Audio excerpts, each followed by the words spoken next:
Y aquí nos encontramos, en el garage del artista.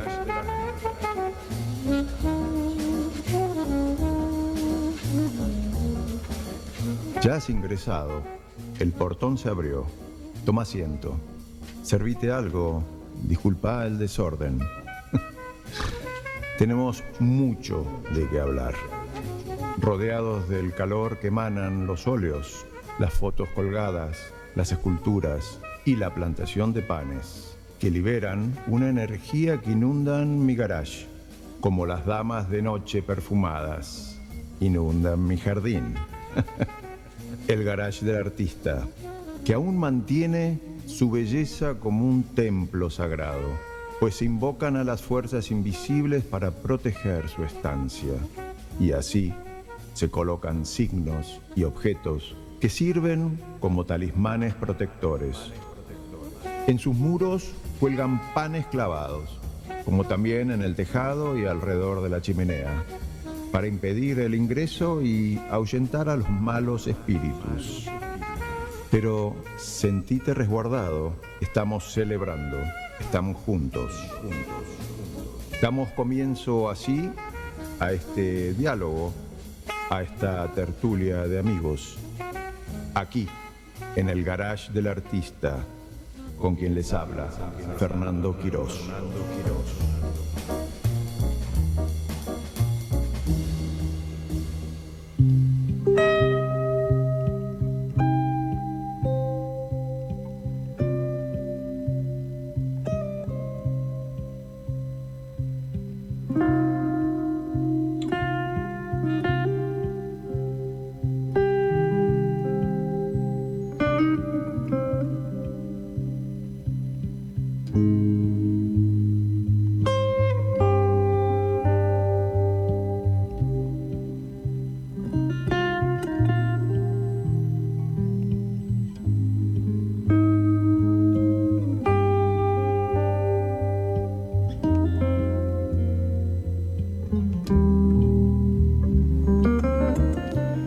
Buenas tardes, ¿qué tal? Tanto tiempo por aquí. Estuvimos aquí todas las semanas esperándolos, así que contentos de verlos y sentirlos, porque acá también los sentimos. Sentimos emociones varias y una gran unidad de equipo. Hoy tenemos un invitado excelente, traído de tierras muy con imágenes muy importantes, que ya nos va a relatar él, pues un señor. Pero ahora vamos a hacer una pequeña editorial. Ya estamos como en el episodio 83, podríamos decir 84, podríamos decir 85, casi estamos llegando a los 90. Son pocos y son muchos. Bueno, he hecho una pequeña, hoy es pequeña editorial, pero creo que interesante. En una época del 1300, a mí siempre me gusta irme para los atrases. En 1315, 1317 hubo una gran hambruna más que todo en el norte de Europa. Tremenda hambruna. En esa época, ese día, la lluvia llevaba 40 días sin detenerse. La lluvia fría, tupida, convirtiendo el camino de tierra del frente de la choza en un río de barro, aplastando las espigas de trigo y pudriendo las raíces, anticipando lo obvio, que este año no habrá pan del cual alimentarse. Desde Irlanda hasta Polonia, desde Escandinavia a los Alpes, son diezmadas por las mismas lluvias que arrasa todas las cosechas. El precio del trigo se multiplicó por 8 en menos de 2 años. El campesino de la era medieval no era dueño de la tierra. La cultivaba y a cambio de protección de la tierra, de protección y quedarse con una parte de la cosecha, bueno, eso era su función. En realidad trabajaba la tierra y después le cobraban tributos sin ser el dueño, lo que estaba diciendo. Estamos hablando de la Baja Edad Media en Alemania, basado en un cuento publicado por los hermanos Grimm en 1812, llamado Hansel y Gretel. El cuento nos habla de el terror de la hambruna, una amenaza que se podía combatir con esa lección de fraternidad entre hermanos que aunan fuerzas y desarrollan habilidades como la astucia o la cooperación y mantienen la esperanza. Dos hermanos, una niña llamada Gretel y un niño llamado Hansel, eran hijos de un leñador que vivían cerca del bosque. Con su padre vivía su madrastra, la cual se le ocurrió dejarlos abandonados. La escasez, ya lo he dicho, de la hambruna hacía que familias enteras dejaran a la suerte en medio del bosque, quizás para poder sobrevivir esos niños que ellos, los padres, no podían darle alimento. Bueno, la escasez de todo tipo de alimentos, sí, era extrema y varias veces los llevaron al bosque, pero Hansel dejaba unas piedras por el camino, lo que hacía más fácil volver al hogar paterno. Un día Hansel señaló el camino cuando los llevaban, el padre y la madrastra los llevaban al medio del bosque y los abandonaron allí. Un día Hansel señaló el camino con migas de pan, pero los pájaros se las comieron, lo que ocasionó quedarse perdidos 3 días, hasta que llegan a una casita de pan de jengibre, bizcochuelos, una casa de pan de jengibre, estoy diciendo bien, bizcochuelos, las ventanas de azúcar. Y por supuesto, 3 días con hambre, con frío, en el bosque, comenzaron a comer, cuando de repente salió una vieja con bastón.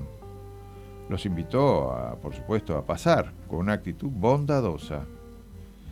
Los invitó a cenar, los trató muy bien. Una vieja bruja. Aquella viejita, sí, justamente, digo bien, era una bruja mala, que atraía a los niños con la casa llena de golosinas. Luego los encerraba para comérselos. Gretel debía engordarlo, su hermana Gretel debía engordarlo bajo presión de la malvada bruja. A las 4 semanas de engordarlo, prendió el horno. La bruja prendió el horno para asar a Hansel.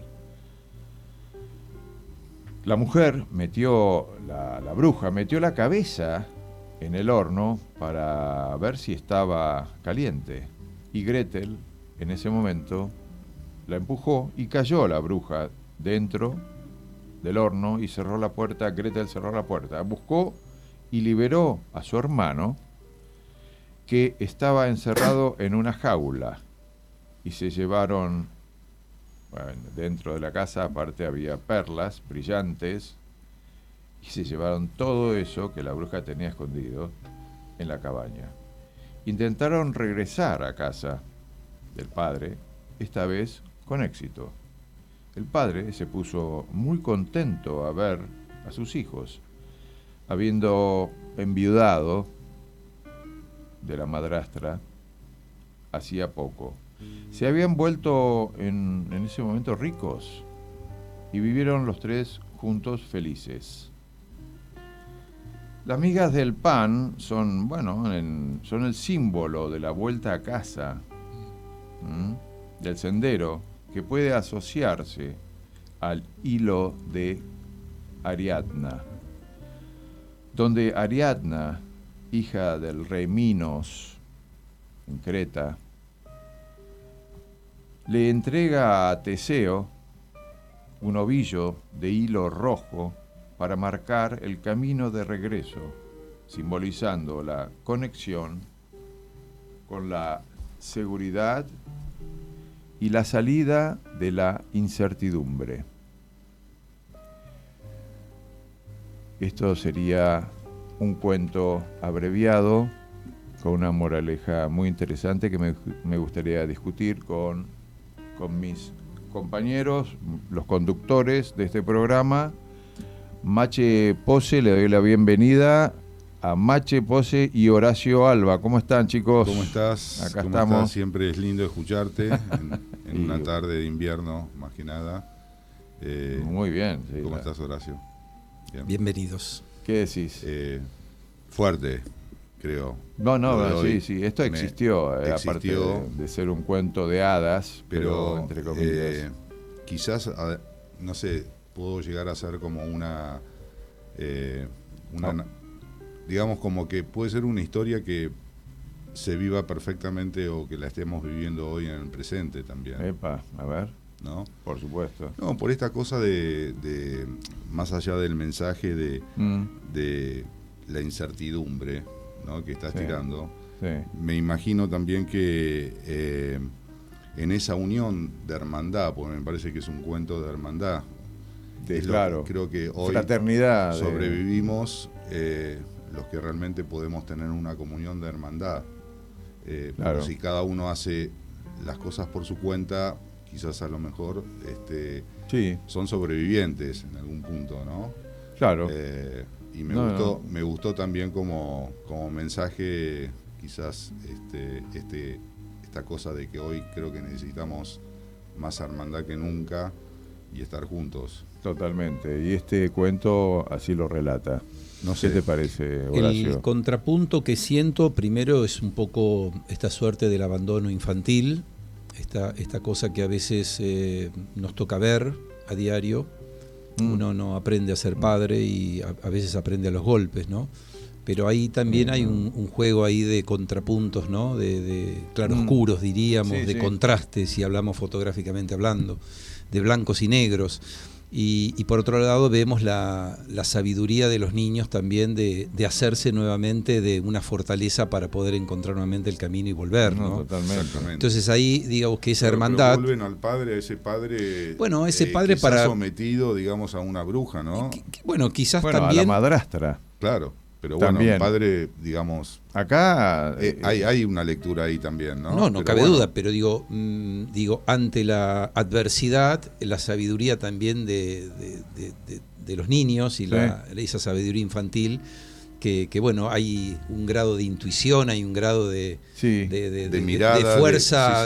A mí me gustaría rescatar del más de allá, se me está ocurriendo ahora, de este cuento.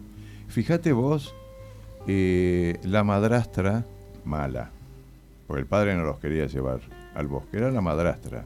Bueno, tenían que darles de comer, todo justificable, pero la que empujó fue la madrastra del leñador, que era el padre biológico de Hansel y Gretel. Claro. Después está en el bosque, a los 3 días se encuentran a otra bruja, una madrastra y una bruja, ¿no? ¿Cuántas Son brujas? 2 señoras. Entonces uno dice, pero, acá, ¿quién salvó el pastel? Gretel, otra niña. Una niña. Eso para mí tiene algo lindo. Hay un tiene algo como significado, diciendo, porque hay una bueno, no lectura está todo ahí también. perdido. Incluso, Hay brujas buenas y brujas malas. bueno, ¿qué está diciendo? ¿Que Gretel es una bruja? No, es digo, una divina, boludo. No, pero estamos hablando de mujeres, ya ¿no? sé, ya sé. La mirada bueno. también del infante, ¿no? Ante las cosas que a veces los adultos también predeterminamos, y en ellos también se vive esa libertad que bueno, Claro. Existe también la resiliencia y la permanente esperanza viva, ¿no? Claro, pero esa naturaleza también que tenemos es de muy que lindo. realmente los chicos que tienen no tienen prejuicios, digamos, prácticamente, entonces Obviamente, es muy natural. Claro. El comportamiento de que tengan una comunión entre ellos y que se ayuden entre ellos. No cabe duda que ahí la salida pasó por ahí.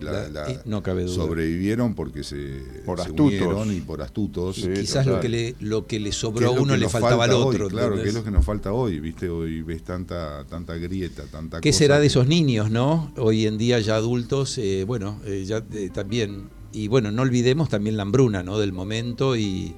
La hambruna mató como 25 millones de personas. Y estas guitarras de fondo, justamente de Gorowick, que es este polaco que, también ¿no? le ponía un lindo tinte, ¿no? al relato. Al relato. Bueno, podemos hacer una Me pausa encantó, musical. Fer, me encantó. Gracias, querido. Vamos Muy a ir bueno, la verdad que gracias, Machi. un bellísimo tema de Daniel Lanois que se llama Dance One, y después, mientras podemos... que sonando un poquito, vamos a escuchar un poquito de este ritmo. Escuchemos. A ver qué les parece.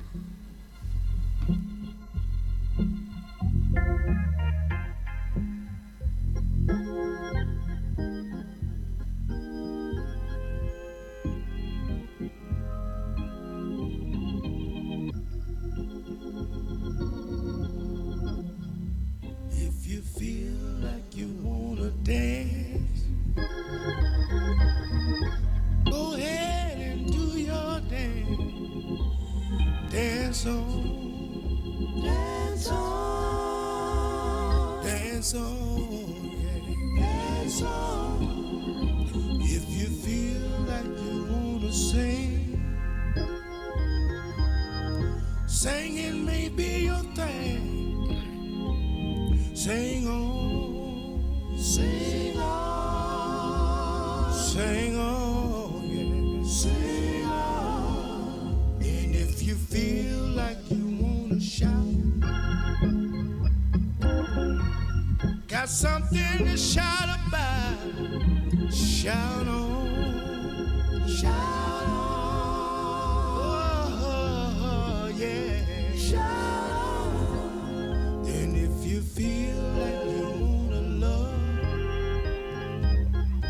don't care what nobody say about it, yeah. Love on, go ahead and love on, yeah. And if you feel like you wanna teach, that's the only way you know how to read. Teach on, teach on, oh, teach on, teach on, and whatever you do, don't let nobody steal your joy from you. Dance on, oh, you dance on, dance on.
Bueno, como siempre, ¿qué nos puedes decir, Horacio? Dance One.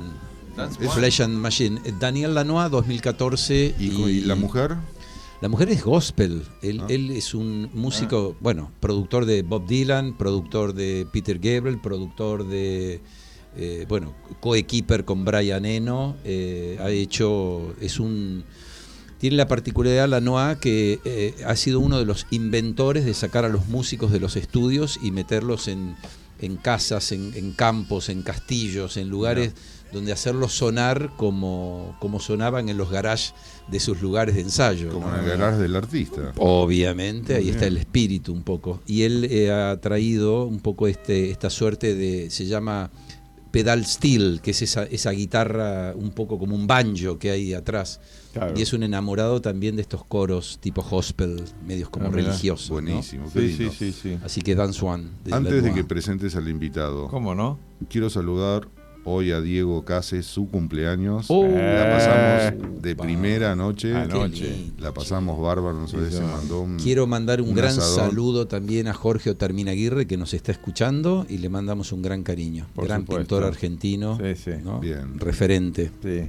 Pero bueno, vamos a lo nuestro, feliz vamos a lo bueno. Diego. Feliz cumpleaños, Diego.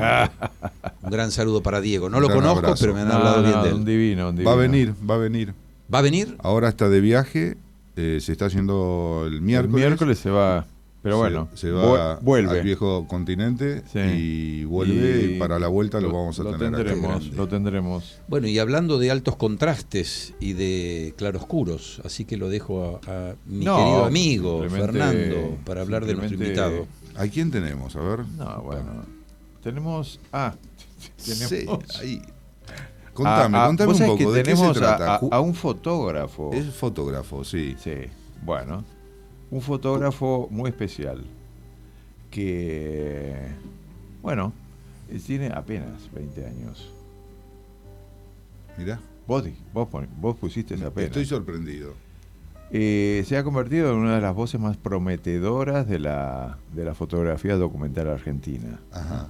Sus proyectos, Lito, Triplets, han recorrido museos, festivales internacionales y han sido reconocidos con premios de gran prestigio. Su mirada íntima y sensible explora los vínculos familiares, la salud mental, y la relación entre las personas y su entorno. Es medio psicólogo el hombre. Mirá. Hoy conversamos con él para descubrir cómo construye imágenes que trascienden lo personal y se convierten en universales. Y por supuesto le damos la bienvenida aquí al Garage del Artista a Julián Cabral. ¿Cómo estás? Muy bien. Muchas gracias por invitarme. Muchas gracias. Un placer, un honor. Muchas gracias. Qué bueno tenerte aquí. La verdad que interesante además escuchándote, ¿no? Porque creo que tiene alguna idea también con tu editorial, esta cosa de hermandad, ¿no? ¿Qué te pareció la editorial? Contabas, a ver. Contabas de que sos trillizos. Soy trillizo, sí. Mirá. Soy parte de ese trío de dos hermanos y sí, me sentí muy representado con la editorial, con este cuento de Hansel y Gretel, con esto de la incertidumbre, de estar, de buscar lo íntimo, de estar cuidado con nuestra familia, con lo que tenemos cerca. Es un poco lo que trato de mostrar con mi trabajo, Trillizos, que es un trabajo que intenta narrar la vida junto a mis hermanos, el paso del tiempo, claro, con fotografías que cuentan un poco la juventud. Y bueno, un poco el fondo del trabajo es la obsesión con la familia que tengo, creo que fui entendiendo, que fui pensando junto a mis hermanos, junto a mi tío. Me parece que en la familia hay algo muy importante que me ayuda quizá a distraerme de todo lo que son los problemas que todos tenemos, de todo lo que es el mundo y la rapidez con la que vivimos hoy en día. Creo que volver a mi familia, a mi casa... Y es un bastión. Un bastión. Y contanos esto que hablas de tu tío. Tu tío es el proyecto Lito. Sí. ¿Qué nos podés contar de ese proyecto? ¿Cómo nació? ¿Cómo es la historia? Que tiene que ver con una historia familiar, entiendo, ¿no? Bueno, sí, yo tenía 18 años cuando comencé el trabajo, había terminado la secundaria, conocí el trabajo del fotógrafo Pablo Piovano, un fotógrafo de mucha inspiración para mí, y no sabía mucho usar una cámara, estaba descubriendo lo que era la fotografía documental, y me quise contar la historia de mi tío, de mi familia, Mi tío fue una persona que tenía problemas de salud mental, que tenía esquizofrenia. Y bueno, desde muy chico recibía llamados yo en mi casa de él, a mi madre, que bueno, intentando quitarse la vida, tomando medicamentos. Y bueno, fue algo que yo siempre tuve guardado. Y a los 18 me animé a estar con él solo, a ir a su casa solo, a contar su historia a través de fotos. Al principio yo lo que quería era contar la mente, la cabeza de una persona con problemas de salud mental, pero bueno, después me fui dando cuenta que en realidad lo que me importaba era contar la historia de mi familia, que estábamos todos involucrados, y de mi madre, de todo el trabajo que ella hacía por él. Qué difícil, ¿no? Mi tío vivía en Bursaco, solo, y nosotros acá en Capital, y lo visitábamos una vez por mes. ¿Vivías solo? Solo. Ufa. Tremendo eso, ¿no? Tremendo, la verdad que sí. Hoy no sé si no estoy entendido, yo no soy muy entendido de eso, pero bueno, una persona que sufre este tipo de enfermedad, vivir solo debe ser complicado. Sí. Digo yo. Creo que las imágenes lo muestran. Y permitime, Julián, decir que además de conocer tu obra, haberte conocido el año pasado en el Tigre Photo Fest, que fuiste invitado por la gente organizadora, ahí por Diego Monticelli, y ver tu obra, ¿no? Pero particularmente hay que tener coraje también, no solo para mostrar tu propia sangre, sino además para meterte en esa intimidad, porque lo que se siente cuando se ve la obra de Julián es una cercanía muy íntima, y sobre todo hay que tener coraje para mostrarse uno mismo, ¿no? Desde el punto de vista de tu familia, ¿no? Una pregunta. ¿Qué es ese proceso? ¿Qué tipo de fotos para... ¿Vos querías representar te lo digo así en crudo, a tu tío esquizofrénico o no? ¿Cómo encaraste este tema? Bueno, al principio un poco la idea era esa, como contar lo que era la mente, cómo pensaba, cómo sentía, cómo vivía él. Y después, bueno, me fui dando cuenta que en realidad a mí me interesaba contar la rutina de nosotros yendo en auto a visitarlo, cómo era esa soledad en la que estaba, que su único amigo era el gato del vecino. Nada, era como... Sí. Fue como... ¿Fue duro para vos? Fue duro, pero a la vez aprendí un montón de cosas, y yo siempre cuento, después fui entendiendo que para mí siempre fue una historia muy triste y nada, fea en un sentido. Quizá cuando era chico, de ver a los tíos de mis amigos que jugaban a la Play o que lo iban a ver al fútbol con ellos. Hacer eso. Y bueno, tu tío no podía hacer eso. ¿Ibas por obligación? ¿Te gustaba ir o sea, había algo que vos ya tenías en la cabeza, de decir, bueno, de esto puedo llegar a sacar algo? Al principio no, mi mamá nos obligaba a ir, y nada, era como una forma de eso, de siempre la familia, de siempre acompañar a mi tío. Y bueno, después yo me animé con la cámara, no es que me animé, sino como encontré otra relación con él, escuchar música con él solo, hablar con él solo en su casa. ¿Siempre fue tranquilo contigo? Sí. Bueno, para mí para él fue una forma de ayudarme a mí, y también de sentirse importante, que era algo que nunca le había pasado. Qué lindo eso, ¿no? Y bueno, fue una forma de despedirme de él en su último año de vida con la fotografía. Ah, mira. ¿Y él pudo apreciar algo de lo que vos hacías? Sí. Yo siempre recuerdo una frase que me hace llorar cuando la cuento, o cuando lo pienso. No hay problema. Ya lo pasé, pero sí, esto de que me decía, lo único que decía era, ¿está bien así, Juliancito? Me preguntaba cada vez que yo lo ponía para un retrato, para una foto. Él lo único que quería era ayudarme y sentirse importante. Bueno. Y fue una forma fue como una producción de mi familia con él. Hay una foto que hay un lavarropas y él está dentro de él. Sí, lindísima, sí. Y bueno, también fue con mi papá, compramos un lavarropas por Mercado Libre, lo fuimos a buscar, lo cortamos, lo pusimos en el fondo de la casa de él, y después, bueno, fue como todos mis hermanos ayudando, mi mamá también, y bueno, fue como... Los domingos pasaron de ser algo más, cada vez más triste, a un poco más bello. Bueno, el arte en el medio, la cámara en el medio. Me encanta. Todas tus cosas tenés unas raíces familiares fuertes. Puede ser. No, muy fuertes. Qué bueno eso. ¿Y qué papel crees que puede llegar a jugar un poco la fotografía vinculado a, digamos, a la salud mental? Digamos, o sea, hay una expresión, hay algo que vos decís, bueno, hay un mensaje ahí que que puede llevar a lo mejor a concientizar un poco lo que puede llegar a ser la problemática de convivir con una persona esquizofrénica o cómo trascender, cómo convertir algo dramático, por decirlo así, en una familia, en algo que bueno, que se expresa artísticamente, convirtiéndolo en algo positivo en algún punto, ¿no?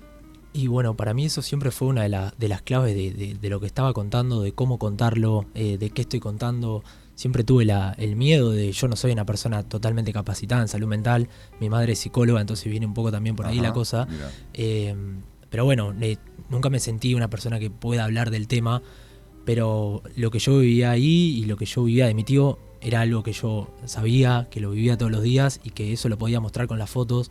Y más allá de hacer algo quizá feo, convertirlo en algo un poco más lindo o bello para nosotros, para el trabajo, para la fotografía, también es una forma de visibilizar eso. Yo siempre me iba de la casa cuando mi tío nos despedía con la mano, nosotros nos íbamos y él se acercaba hasta la vereda por primera vez en el día y nos despedía.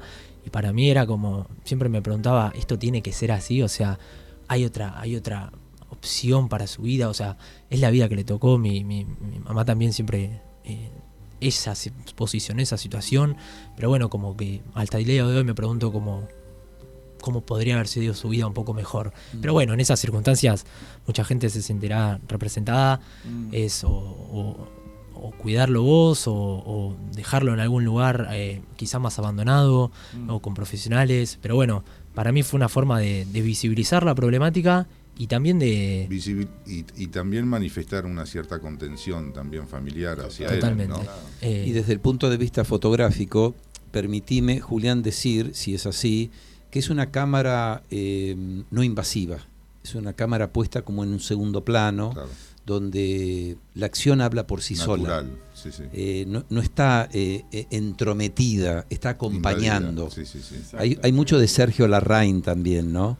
No sé si siento un poco eso, ¿no? Sí, yo creo que en el trabajo se ve un poco eso, también de un estilo muy clásico de joven o fotógrafo que estaba arrancando, de los primeros maestros, como les contaba.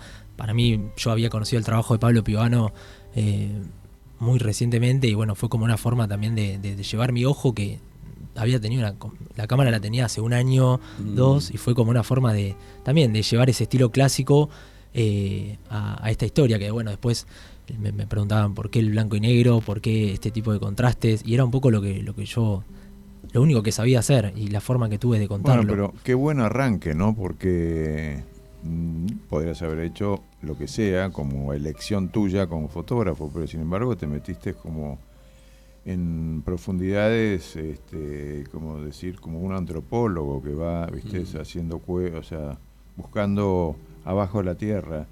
Y esto lo digo porque, bueno, lo que hiciste tiene algo natural, pero sin embargo como muy comprometido con tus querencias y gran querencia, o sea, tu tío y todo, ¿no?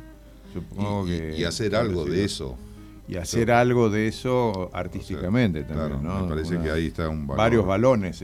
Porque también hay, yo creo, una gran como curación de ustedes mismos, ¿no? Exacto. Me imagino tu madre muy agradecida, ¿no? Como hermana también, ¿no? Sí, yo pasé, o sea, a mí una de las cosas que fui viendo durante el trabajo fue que cómo cambiaba la cara de mi mamá en los domingos mediante la fotografía, o de mis padres. Era como todo, tampoco una diversión, pero pasaba de ser... Había otra mirada. O sea, los domingos eran una rutina siempre igual de medicamentos. Mi mamá le cortaba el pelo, las uñas, la barba, limpiaba la casa. Íbamos a comprar la comida para él, le ordenaba los billetes para la semana hasta la próxima que vengamos. Qué hermana tenía, ¿no? Bueno, qué copado, ¿no? Y bueno, muy también eso para mí fue una gran enseñanza y como... también en eso. Después me fui dando cuenta que también quería contarle el trabajo de mi madre ahí. Claro. Y bueno, la verdad que con los domingos, con el paso del tiempo, mi mamá como que estaba contenta de ir, o mi papá ya era otra no era ir a Bursaco a ver a Lito, era bueno, vamos a producir, pasarla bien, vamos a producir. Y Elito también se sentía importante, entonces ¿Qué te parece? fue algo medio que yo no entendía, pero como que la fotografía sirvió para algo. Son las miguitas de pan que dejaron en la huella de Hansel y Gretel. Prendió una chispa, ¿no? Sí. El otro proyecto, Triplets. Espera, no. Después de la música. Después de la música. Bueno, ¿Qué les parece? Sí, funky, Low Loves, y ahora vamos a ir un poquito más. Vamos un poco de funky. Vamos, son los británicos acá de Funk Low Loves. Vamos.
Bueno, esto para levantó un poco. Levantó, como no, bien. Sí, para los que acaban de sumarse aquí a esto es Radio Cultura, el Garage del Artista.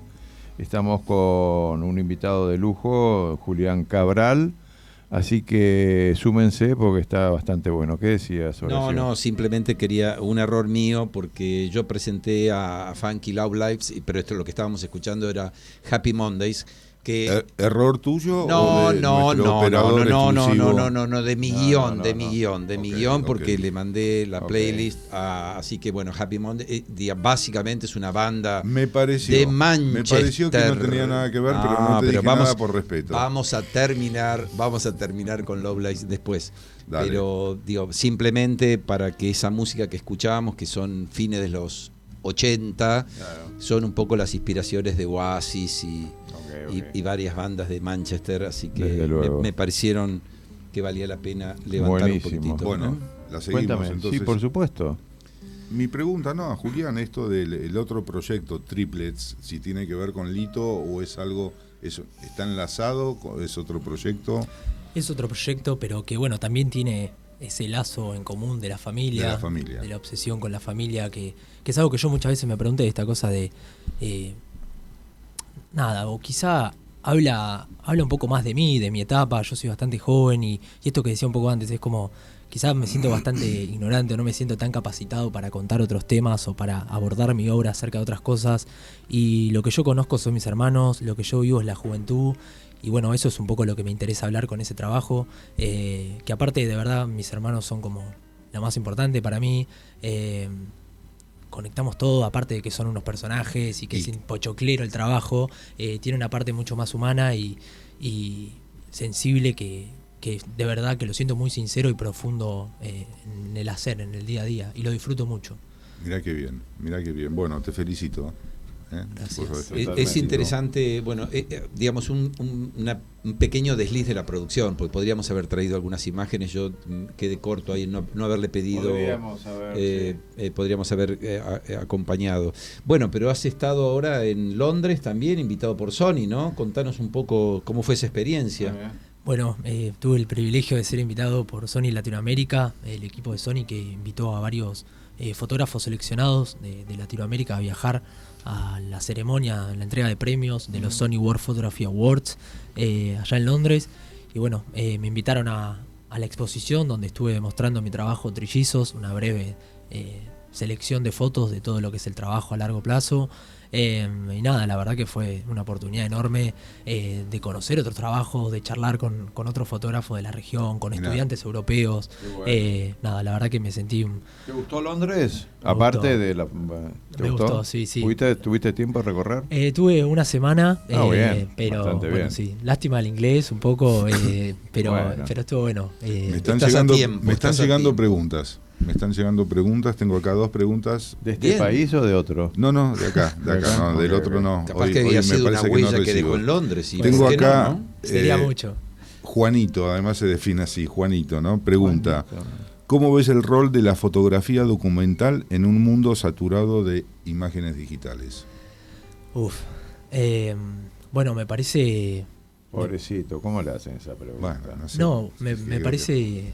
Me parece que es importante pensar en cuerpos de trabajo, no solo en imágenes únicas, y me parece que lo más importante, o por lo menos lo que yo trato de hacer, que de lo que puedo hablar, de buscarme a mí mismo, de ser cada uno mismo con lo que hace, con su trabajo, con su obra. Me parece que la fotografía documental es una buena forma de contar historias. Y de mostrarte. Y de mostrarme, de mostrarme como soy, y en mis fotografías lo que me interesa, lo que me importa, y así poder también abarcar los temas de la sociedad que a veces son importantes. Yo creo en la fotografía como una herramienta de transformación social. También creo en la fotografía como una forma de sanidad, de cuidarme a mí mismo, de disfrutar el presente. La fotografía, con este trabajo de Trillizos, de mi tío, me ayudó a sanar muchas cosas que quizá con otras cosas no lo podría haber hecho. Y de disfrutar el presente, que también es algo que muchas veces me cuesta en un mundo de tanta rapidez. Y decimos, y lo hemos dicho muchas veces en el Garage del Artista, que el arte es lo que va a salvar un poco la humanidad. No cabe duda que hoy yo lo decía, es lo que salva hoy inauguramos, el presente, ¿no? Inauguramos Instinto 77. Inauguramos esta muestra Instintos en el Consejo Deliberante de Vicente López, y me tocó decir unas palabras. Y yo creo que la oportunidad de tener una pared donde colgar una obra y dejar que la gente se conecte, se produce algo que es muy lindo, muy sanador, muy reconstructor, de mucha de mucha armonía, ¿no? Porque en el fondo lo que estamos necesitando justamente es eso, ¿no? Sí, es conectar. Buscar ese momento de conexión, es conectar, que a veces nos cuesta es conectar. tanto. Y realmente toda la gente estaba muy, muy contenta, particularmente, digamos, por todo lo vivido, ¿no? Pero digo que esto que decimos permanentemente, ¿no? O sea, el arte nos da la posibilidad a todos los artistas de poder decir en magnitud cómo se puede transformar el mundo, ¿no? Y esto me parece que estamos de cara a lo que podemos apoyar aquí en este espacio, ¿no? Sí. ¿Dónde se puede ver tus obras? ¿Tenés un Instagram? ¿Tenés vas a exponer? Bueno, me pueden encontrar en Instagram como Julián Cabral. Okay. Tengo una página web también donde se pueden ver mi trabajo, que trato de ponerle onda. Y ¿cuál es la página? También juliancabral.com, ahí me van a encontrar. .com, sí. ar? Sí. No, o .com. .com solo. Okay. Y ahí se puede ver un poco mi trabajo, mi portfolio y una breve Buenísimo. selección también de lo que son los trabajos a largo plazo. Y bueno, siempre intentando también armar o fotolibros o exposiciones para salir un poco de lo que son las redes y de Instagram, claro, que a veces... ¿Con quién estudias? ¿Cómo está siendo tu carrera desde el punto de vista de la formación? Bueno, yo al principio me formé con cursos básicos o más cortos, talleres, con Martín Acosta, con Juan Travnik. Hoy en día estoy haciendo una licenciatura en fotografía en la Universidad de San Martín, que bueno, esa fue un poco la que me permitió viajar a Londres con mi trabajo, que el trabajo nace ahí, viendo una retrospectiva de Alberto García Alex, un fotógrafo de España. Que las profesoras mostraron una retrospectiva de su trabajo, del paso del tiempo de su vida, y eso fue lo que a mí me hizo un poco pensar, yo puedo hacer esto. Tengo mucho para decir. Sí, aparte, yo me gustaría hacer esto sobre mí y mantenerlo en el paso del tiempo. Y después dije, pero sobre mí no sé si me interesa mucho, lo meto a mis hermanos. Y ahí fue un poco porque nació el laburo de Trillizos, que es un poco lo que me interesa, narrar. En esto de Trillizos, ¿no? Te hago una pregunta media loca, ¿no? Sí. ¿Hay un Jerry, Larry y Moe? O... Sí, totalmente. ¿Sí? Totalmente, y es una de las fotos que... Totalmente. Sí, hay una de ¿Con quién te identificás? Con Larry. Con Larry. Pero no sé. Es el mediador, ¿viste? Larry era como el mediador, ¿viste? Pero bueno, sí, es verdad Moe el jefe de la banda y el otro, ¿viste? El que hacía el quilombo. Moe es el que también... el que marcaba la cancha. Bueno, un poco la idea del trabajo también es jugar un poco con esas escenas, y es una de las fotos que tengo pensada, o por lo menos intentar hacer algo con eso, porque nosotros con mis hermanos nos sentíamos muy representados con los Tres Chiflados cuando éramos chicos, y veíamos eso siempre. Entonces hay algo gracioso ahí que también habla de nosotros y del trabajo. Sí, una de parte tener esa complicidad, y ya es como que se ven y entra, digamos, ahí una cofradía entre ustedes. Totalmente, nos sentíamos representados y nos reíamos los tres mirando ese programa. Sí, ¿a quién era el pelado que siempre le pegaban? Larry. No, Larry era el de los... Curly.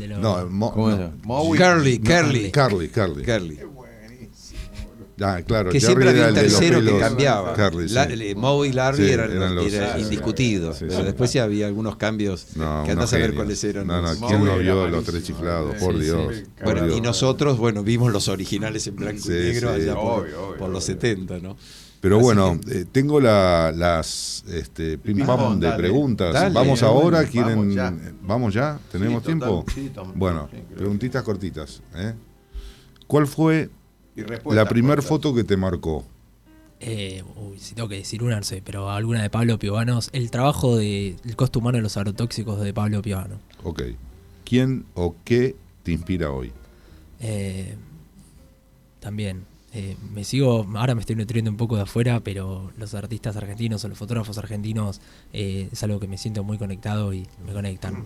Rodrigo Ad, Pablo Piovano, Martín Acosta. Lo tuvimos acá. Okay. Rodrigo vino, sí. ¿Qué significa para vos la fotografía en una palabra? Que apriete, Que apriete. Un gran grado de introspección, una palabra muy difícil. Sensibilidad o sensibilidad, sí, creo. Está bien. Muy bien. Conexión, sí, se ve que está ¿Qué premio conectado. o reconocimiento te sorprendió más? Y viajar a Londres fue una cosa medio rara, que no me esperaba y que tampoco logré disfrutar, creo, en un punto. Okay. Pero ¿Tenés algún ritual antes de salir a fotografiar?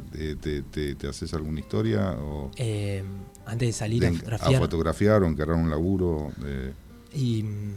prepararse. Sí, me gusta escuchar música y estar en silencio. Por ejemplo, con el trabajo de mis hermanos, me gusta quizás escuchar canciones que escuchamos los tres. Bien. Bueno. ¿Qué proyectos soñás hacer en los próximos años?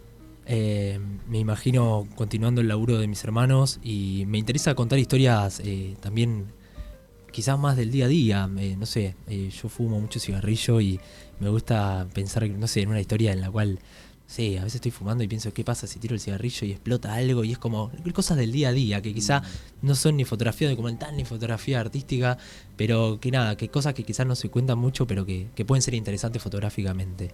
Surrealista. Bien, vamos con la última. ¿Qué consejo le darías a un joven que empieza en la fotografía?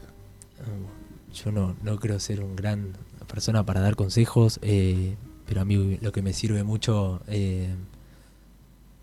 conectarse con uno mismo, creo, encontrarse a uno mismo y ser uno mismo, porque hagas lo que hagas, si vos sos vos mismo y te ves para adentro, me parece que ahí salga lo que salga, siempre vas a tener ganas de hacerlo y va a ser lo que vos querés mostrar. Es lo original, lo auténtico. Lo auténtico. Pero bien. Eso, más allá de que sea auténtico, original, que sea porque es de uno mismo, claro, totalmente. Sí, bueno. Y hay que ver también que es digno de elogio la fotografía de Julián.